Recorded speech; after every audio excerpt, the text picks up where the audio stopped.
प्रजापति शोषित समाज संघर्ष समिति PS4 ने की राजनीति पार्टी की घोषणा। रोहित सेठ आज दिनांक 16 अक्टूबर 2022 अखरी बाईपास स्थित PS4 के राष्ट्रीय कार्यालय पर प्रजापति शोषित समाज संघर्ष समिति के राष्ट्रीय प्रमुख छेदीलाल निराला ने पदाधिकारियों के सर्वसम्मति से वंचित आवाम पार्टी इंडिया नाम की राजनीतिक पार्टी की घोषणा की। PS4 के प्रमुख ने यह भी बताया कि जल्द ही नवगठित राजनीतिक पार्टी वंचित आवाम पार्टी इंडिया के पदाधिकारियों के नामों की घोषणा की जाएगी। आज की घोषणा के कार्यक्रम में PS4 के छेदीलाल निराला, PS4 के संरक्षक इंजीनियर चेखुर प्रसाद जी, PS4 के सह संरक्षक BK विजय जी, PS4 के राष्ट्रीय महासचिव राजेश प्रजापति जी, सुनील जी, सोहन जी, श्री श्याम सुंदर लाल साहनी, राजकुमार जी, रुद्रेश जी, नंदा प्रसाद शास्त्री जी, सर्वेश कपिल देव, श्रीमती कृपा वर्मा, नंदा प्रसाद विश्वकर्मा जी, नंदा शास्त्री जी की गरिमामय उपस्थिति रही। निवेदक जिला अध्यक्ष एवं मीडिया प्रभारी राजेश कुमार वर्मा प्रजापति।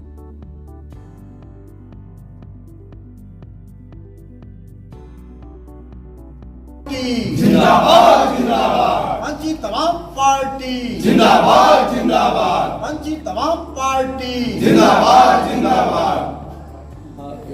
मैं प्रजापति BK विजय, रिटायर्ड SSC।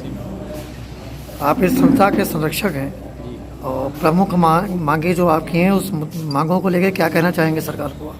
ये मांगे जो हैं पूरी तरह से न्यायोचित हैं और ये वंचित वर्ग इतिहास से ही मतलब शासक रहा है, मेरा रहा है और इसके बदौलत ही पूरे समाज का भरण पोषण और समृद्धि उनकी हुई है और आज इन पूरे समाज को फांसी पर ले आने का एक कुत्सित प्रयास है, जिसको हम लोग अपने संघर्षों के द्वारा इनकी जो खोई हुई राजसत्ता है पुनः उस पर प्रतिस्थापित करेंगे। मैं नंदा प्रसाद विश्वकर्मा, भारतीय जीवन बीमा से मैं सेवानिवृत्त हुआ का सरकारी कैडर से। आपकी संस्था में किस पद पे आसीन है? इस संस्था में बतौर हम अतिथि हैं आज आमंत्रित, और हम इस संस्था के सभी विचारधारा पूर्णतः अपना समर्थन देते हैं और जो हमारी संस्था ने अपना बाइलाज बनाया है वो बहुत ही आवश्यक है। हमारे देश की आज़ादी के बाद से 15 अगस्त 1947 से इन समाज के लोगों को, जिन्हें हम वंचित समाज कहते हैं, जिन्हें हम शोषित समाज कहते हैं, इनका आज तक राजनीतिक तौर पर सरकारों ने समुचित ध्यान नहीं दिया है। और इसमें जो भी बहुजन समाज एक शब्द आया है उसके 85% की आबादी के साथ कोई भी देश अगर इग्नोर करे, कोई भी शासन सत्ता इग्नोर करके इतनी बड़ी आबादी को चलती है, अल्टीमेटली वो देश के साथ धोखा करने वाली सरकार साबित होगी, शासन पद्धति साबित होगी। क्योंकि समूचे देश की आबादी को अवसर नहीं मिलेगा तो अल्टीमेटली उस देश का विकास नहीं होगा।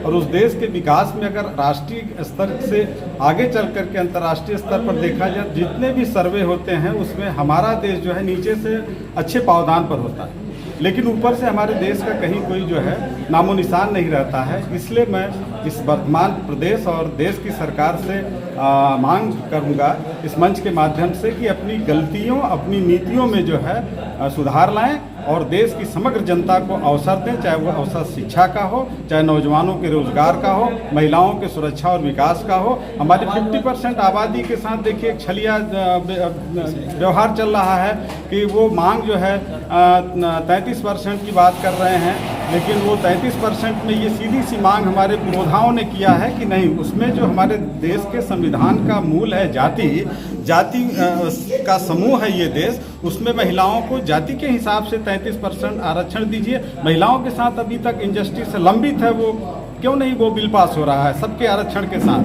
तो इन्हीं सब चंद बातों से हम ये कहना चाहेंगे कि केंद्र की और राज्य की सरकारों ने हमेशा नीतियों को पक्षपातपूर्ण तरीके से बनाया है। जब तक ये शुद्ध मन से समूचे नागरिकों के लिए काम नहीं करेंगे तब तक इस देश का विकास नहीं होगा। और इतिहास अगर बनेगा, इन सरकारों को कंडम करते हुए इतिहास बनेगा, इन सरकारों की निंदा होगी और इतिहास जो है हमेशा लिखा जाता है, इनका भी लिखा जाएगा। मैं अपनी बात से परिचय बताइए। मैं डॉक्टर छेदीलाल निराला। डॉक्टर साहब, आज आपका आवाम पार्टी इंडिया की आज बैठक की गई है, क्या कहना चाहेंगे इसमें? सबसे पहले तो मैं ये कहना चाहूँगा कि सबसे पहले मैं PS4 का राष्ट्रीय अध्यक्ष था। आज जो है PS4 जो है एक बड़ा घोषणा किया है, जिसमें कि वंचित आवाम पार्टी इंडिया आज घोषणा किया है। और इस घोषणा से पूरे वंचित समाज के, पूरे बहुजन समाज के, पूरे SC ST OBC माइनॉरिटी को लेते हुए इनके मुद्दे को लड़ाई जो है आज से ये जो है वंचित आवाम पार्टी इंडिया जो है आज से चालू करेगी। क्या मांगे क्या हैं आपकी? मांगे हमारे ये है, 17 जाति का जो मामला है, 17 जाति को हाई कोर्ट ने अभी इसको खारिज कर दिया है। और सबसे पहले तो मेरा ये मुख्य मुद्दा रहेगा, जिसमें कि लोहार, कुम्हार, भर, प्रजापति, गड़रिया, केवट माझी, नाई, तमाम ऐसे जो 17 जाति को है, ये जो है सरकार जो है 1950 का कानून का संशोधन करते हुए ये 17 जाति को जो है ये SC का दायरा। दूसरी हमारी मांग है कि सरकार जो है जाति जनगणना जो है कि कराए, जिससे कि जाति जनगणना से भी ये खुलासा लगे कि किसकी कितनी भागीदारी है और राजनीतिक हिस्सेदारी क्यों नहीं मिल पा रहा है। क्योंकि जाति जनगणना 1931 में JH ह्यूटन के द्वारा हुआ था और आज तक जो है जाति जनगणना नहीं हो पाया। तीसरा हमारा इस पार्टी से मांग रहेगा कि जो बहुजन समाज के जो बेटियां, बेटे, बहनों और महिलाओं पर जो हत्या, उत्पीड़न, बलात्कार हो रहा है और निरंतर हमारे योगी साहब महोदय कह रहे हैं कि ये उत्तर प्रदेश जो है अपराध मुक्त प्रदेश है। लेकिन मैं उनसे एक सवाल पूछना चाहता हूं कि अगर ये अपराध मुक्त प्रदेश है तो वंचित समाज को लेकर के, बहुजन समाज के बहन और बेटियों पर इतनी अत्याचार क्यों हो रहा है? सीधे FIR नहीं हो रहा, अपराधी गिरफ्तार नहीं हो रहा, इस पर हम ये कहना चाहेंगे। उसी कड़ी में एक बात और मैं जुड़ना चाहूँगा कि हर परिवार को शिक्षा और रोजगार सम्मान के साथ भी ये सरकार देने का काम। अगर आपकी मांगे नहीं पूरी होती हैं तो आगे क्या आपकी रणनीति? अगर मांगे पूरी नहीं होगी तो हम इस पर बड़ा आंदोलन करने के लिए तैयार भी होंगे। और 26 नवंबर को संविधान दिवस है और संविधान दिवस पर जो है हमें बड़ा कार्यक्रम करने की घोषणा भी आज मैं तय करता हूँ।